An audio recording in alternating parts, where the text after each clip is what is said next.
कई बार लोग मुझसे पूछते हैं कि अगर आपको एक रिलायबल वर्कर और एक एफिशिएंट वर्कर दोनों में से किसी को चूज़ करना हो तो अपने पास आप किसे रखना चाहेंगे।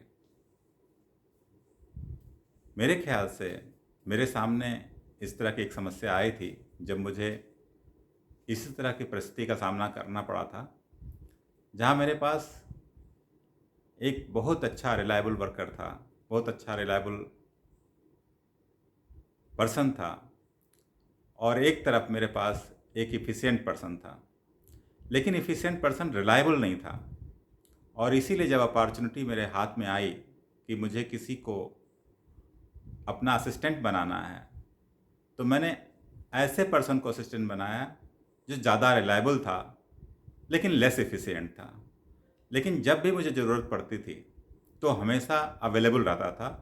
किसी भी समय ज़रूरत हो तो ऑफिस में हमेशा अवेलेबल रहना और काम को एक रीज़नेबल टाइम में कंप्लीट कर देता था।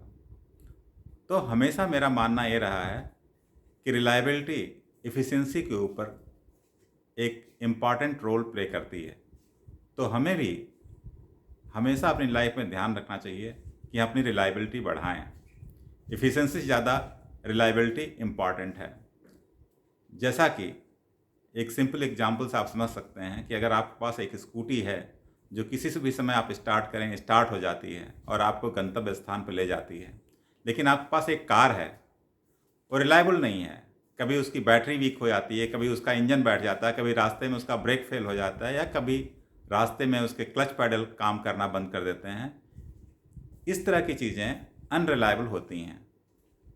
तो आप इन दो चीज़ों में से मेरा तो साफ साफ मानना है कि रिलायबिलिटी की चीज़ें ज़्यादा इम्पॉर्टेंट होती हैं, उसी तरह रिलायबल पर्सन ज़्यादा इम्पॉर्टेंट होते हैं हमारे ऑफिस वर्क में, न कि ज़्यादा एफिशिएंट पर्सन। और अगर रिलायबल और एफिशिएंसी दोनों साथ का कॉम्बिनेशन हो तो यह अपने में सोने में सुहागा होगा।